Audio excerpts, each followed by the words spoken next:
Hello, hello. Welcome back, everybody, to Dark Souls Remastered. You'll notice that there was a bit of a gap between this video and the last one. Um, Due to some very annoying circumstances, which I won't get into right now. Uh, I wasn't able to record. But we're back. So, let's get back to business. We have just joined the Funny Spider Lady Covenant. Uh, or we were about to.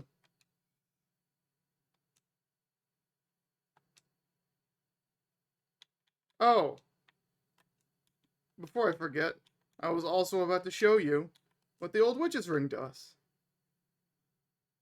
when we join the covenant.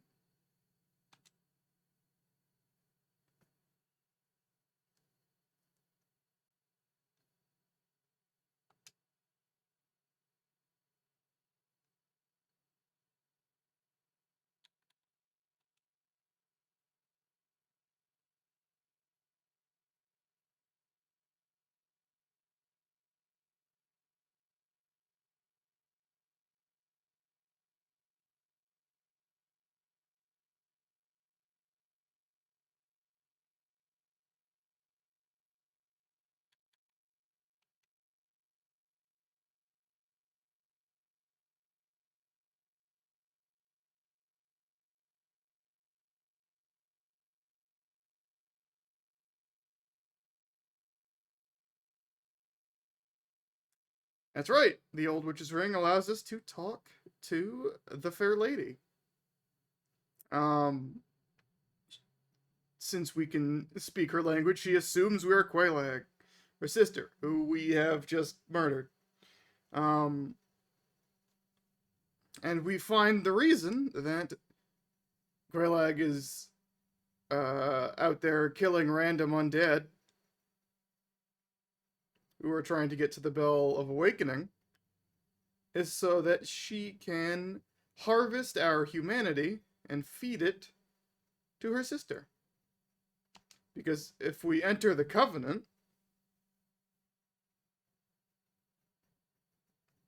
she'll mention that Quelaag has already joined the Covenant.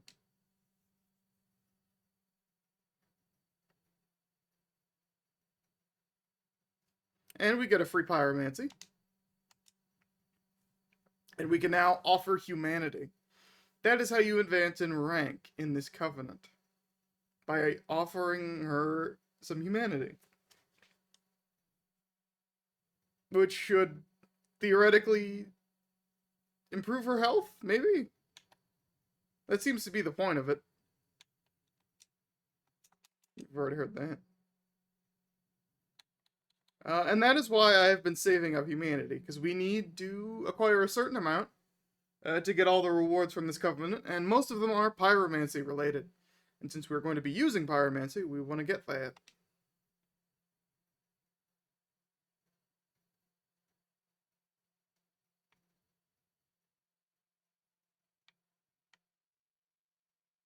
And we can also speak to this guy now.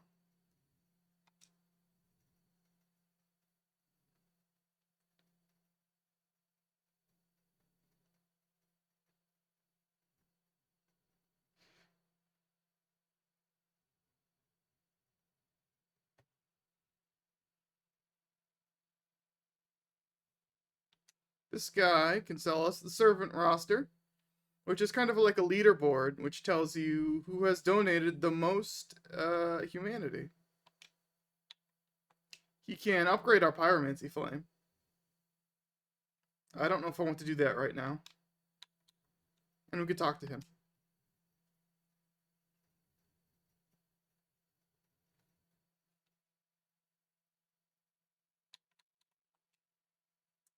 Now, we can get more out of him, but it requires a certain set of steps that we will have to undertake. And then he will sell us stuff. More stuff. Including some pyromancies that you can only get from him. But we can do that later. That's not really important right now. However, we can attune that new spell we got, which is Great Chaos Fireball. Art of the Flame of Chaos, which engulfed the Witch of Izalith and her daughters. Hurl a giant chaos fireball. The Flame of Chaos can melt stone, producing a short-lived lava glob. And you'll notice that it takes 2 slots. It takes both of our attunement slots to equip this spell, but it's much more powerful than the regular Fireball or Great Fireball. Let's see. We could level up. It would probably be a good idea too.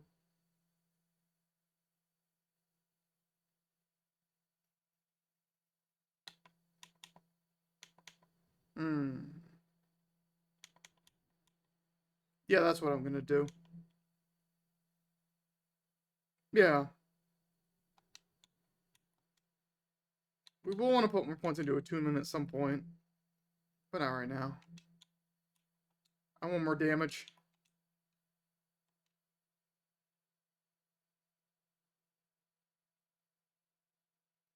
Alright.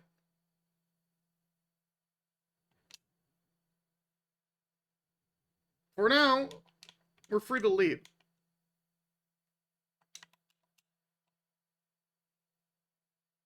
We could go explore that area that we've seen from the window. The lava area. But there's no good reason for us to do that right now. We're not ready for that area. But then again, I've shown you several areas that I wasn't ready for. So maybe it would be a good idea. Just a peek. Welcome to the Demon Ruins. You can light this bonfire while we're here.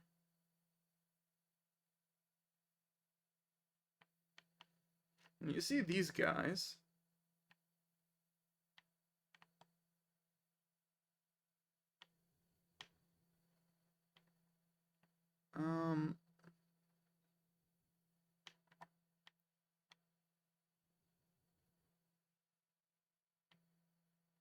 Pretty sure some of them...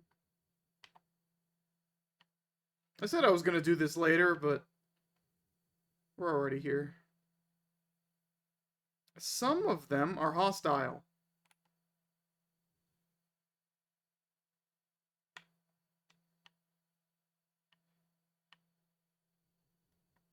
And they've just done something horrible. That is, believe it or not, what I wanted to happen.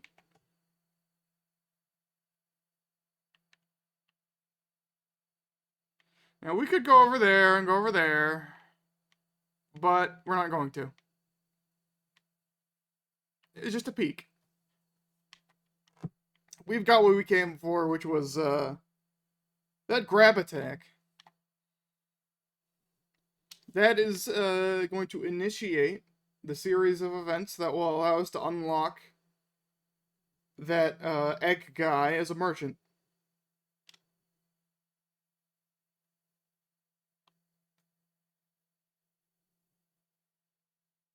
You'll see what I mean sooner or later.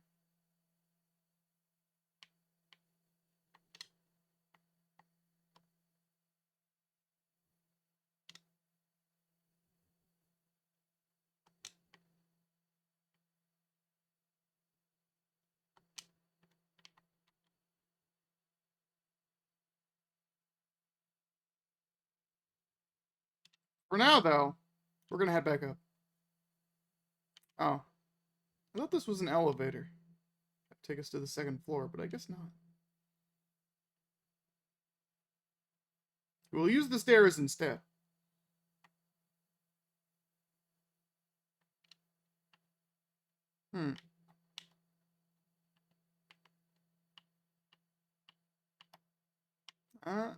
So, if you recall last time, we rang that Bell of Awakening and unlocked an area. An area in a Familiar place that we've seen before.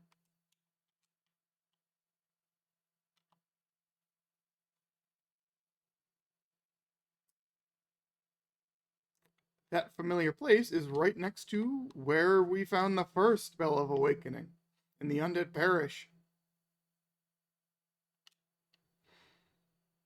That gate that was locked is now open. And we can access the next area of the game. One of my favorite areas, actually. Not my favorite, but one of my favorites. And we can get that item that I didn't get the first time, which is over there. And we could try to avoid the rock hollows and their bullshit. Large Titanite shard, that's good to have. Ugh. We are going to want to avoid any enemies we don't strictly have to fight. The ones that can't follow us up the ladder can be ignored.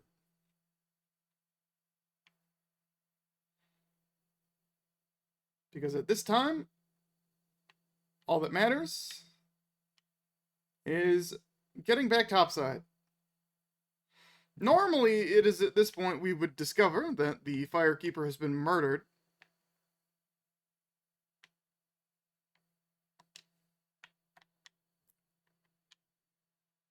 But we've already gone back up there.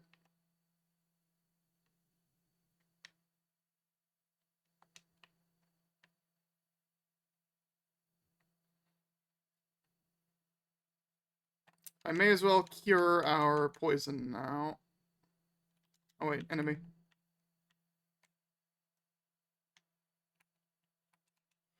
May as well cure our poison now.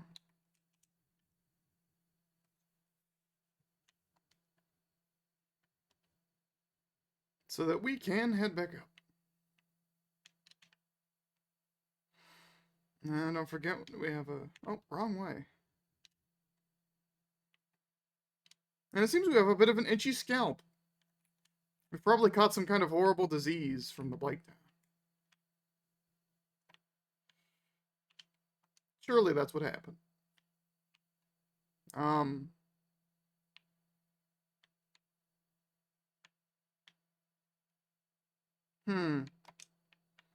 I'm having a sudden premonition that actually maybe we should head back down.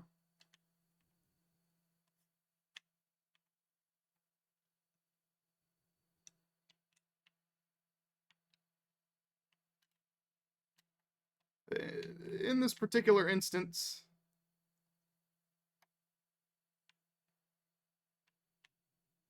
there might be more to see.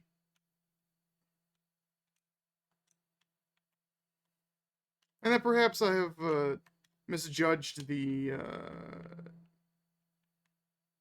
rate.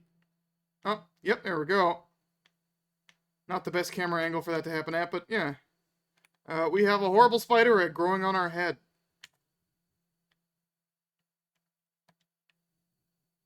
Disgusting.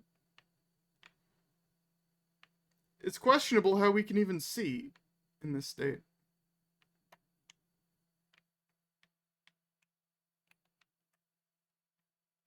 God damn it.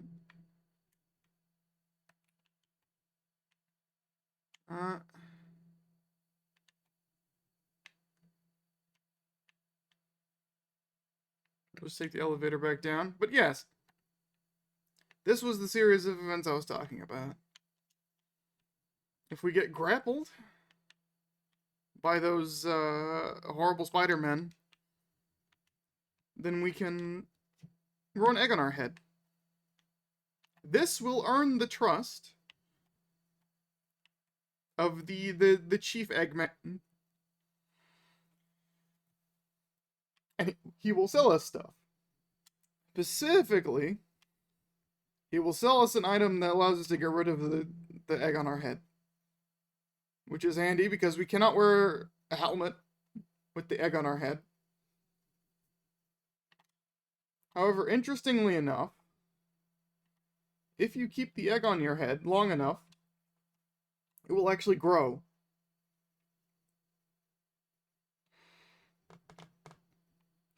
And when it grows to the second stage, it replaces your kick attack with like a horrible maggot attack. Like the one that happens when they grapple you, where the maggot creature comes out of the, I guess it's like a larva, comes out of the egg and nom noms on the enemy. It's worse in every way than the regular kick. So there's no real reason to do that except because it's funny. Especially because you lose out on a whole armor slot. You know, can't wear a helmet with a big egg on your head. Really, its only use is this part of the quest line. Earning the trust of this guy. I thought it took a little bit longer to proc, which is why I was heading back up, but turns out it was a shorter period than I thought.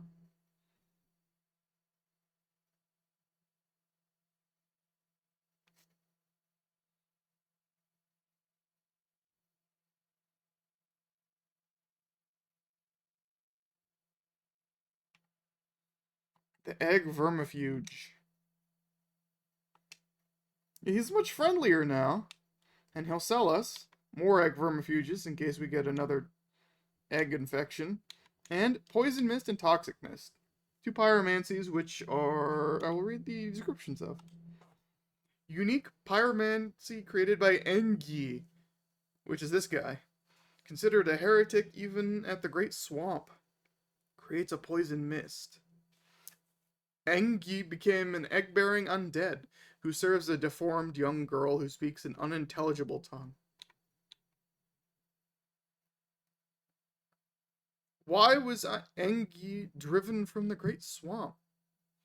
One only need cast this pyromancy, a perverse diversion from the art of fire, to find out.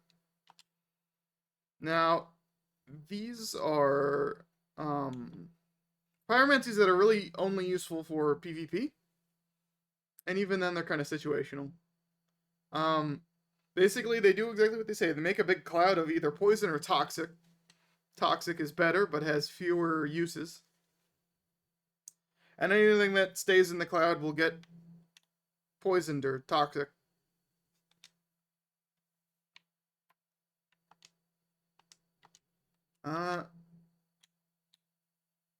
But yeah, since it's usually faster just to kill enemies the normal way, those are pyromancy spells that are mostly useful for PvP.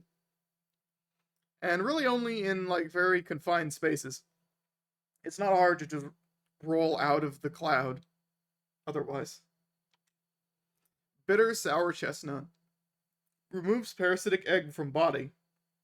The egg bearers have chosen to serve the flame of chaos, and the eggs symbolize this selfless choice. Naturally, these chestnuts are forbidden, but are allowed under special circumstances. And our head has returned. And we can see our beautiful, beautiful face once more.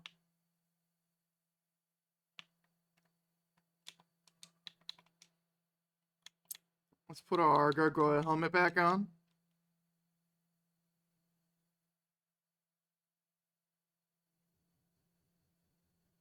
Now, we can head back out to the surface. Since it's just a walk, and we've already seen the journey before, I'm going to pause the recording here. I just got sold from somewhere. Anyway, I'm going to pause the recording here. And then I will see you once we're back topside. And we're back. Just a short little jaunt up the ladders. And we're back in the Valley of the Dregs. Now, we don't want to explore this area further yet.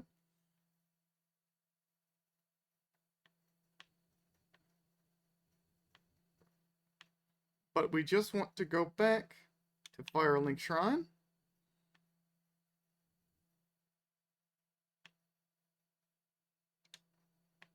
Oh. Make sure to call the elevator before you step into the elevator shaft. Or else you'll die a very embarrassing death.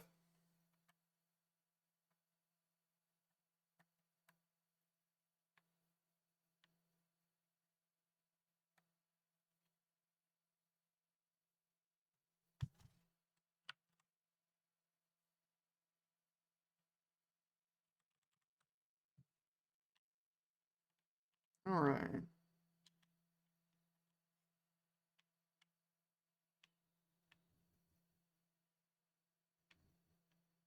Return to Firelink Shrine. But don't forget, there's no fire for us to sit at here anymore. Got anything to say about that?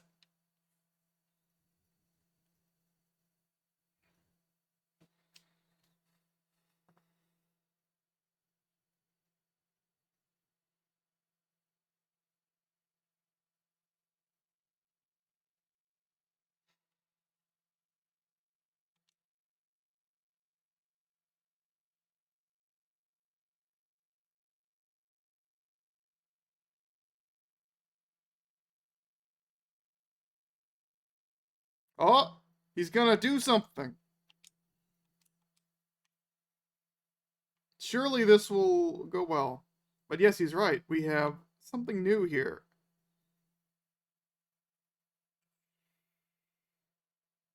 Firelink Shrine. Now, I don't want to spoil anything, but by talking to this guy, we are effectively locking ourselves out of talking to a different NPC. But that's okay. That guy's purpose is mainly the guy that we will be losing out on by talking to this guy. His purpose is mainly to induct us into the PvP covenant and give us some lore. But we can only pick one of them. So if we talk to this guy, we can't talk to the other guy, and if we talk to the other guy, I don't think we can talk to this guy either. So we're just gonna talk to this guy because I don't really need to join the PvP covenant.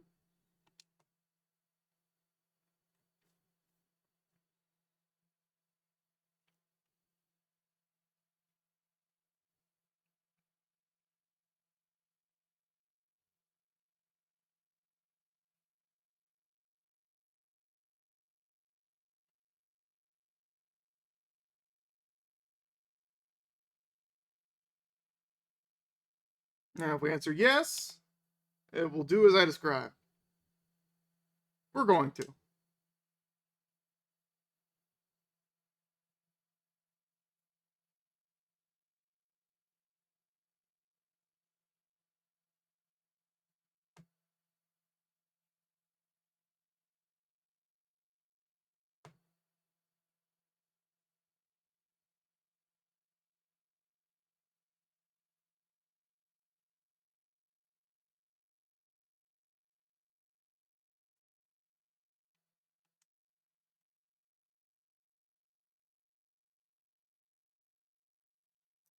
And this is this guy's secondary purpose, besides giving us that lore dump and something else that he does later.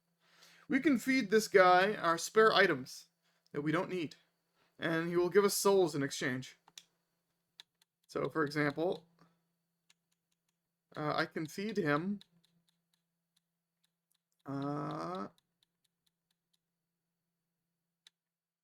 this trash that I found, or this copper coin that I found.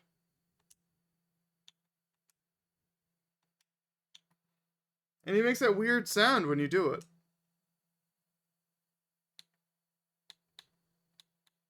Let me feed him these, because I don't plan to do any PvP. I'll feed him these as well. I don't think we need those for anything. Might as well sell him these, because they're kind of useless. And we'll sell him the shit as well. Yes, he eats the poop. We also have some Titanite chunks that we don't really need. Red, white, green, blue. We're not going to use any of these. We will use Twinkling. Yeah, we'll feed him our spare ones. Oh, it becomes a green Titanite shard. Interesting. And what happens if we feed him the green Titanite shard?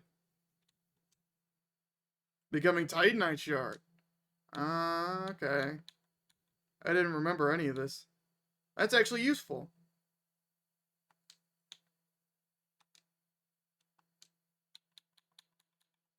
So we can recycle these crafting materials we're not going to use to crafting materials that we may use.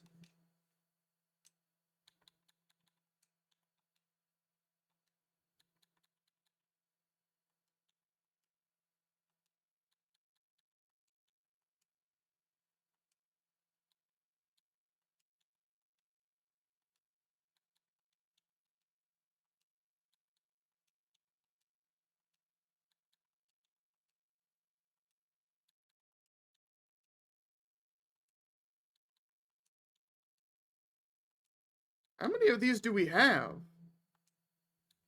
I wish we could do this more than one at a time.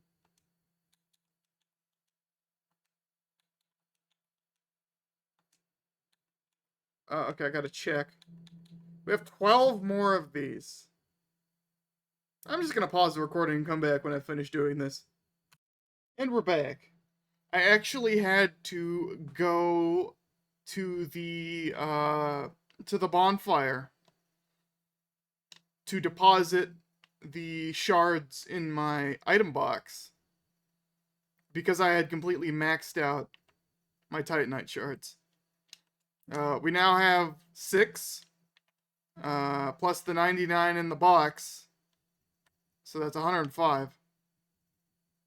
We have a lot of Titanite shards. We could upgrade a lot of weapons to +5 with that. Are there any other weapons I want to try using?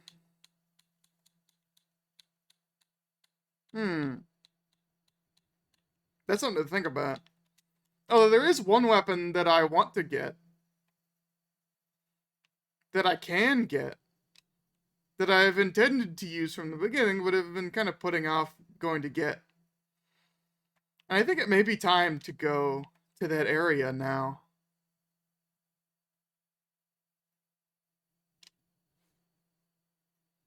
Because although we have unlocked the progression to the next part of the game, that's not where we're going right now.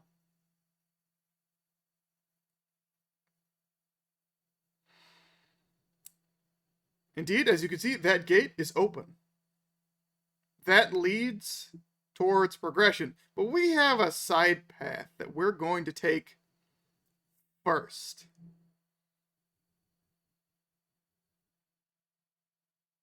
But that'll be in the next episode. I'll see you guys then.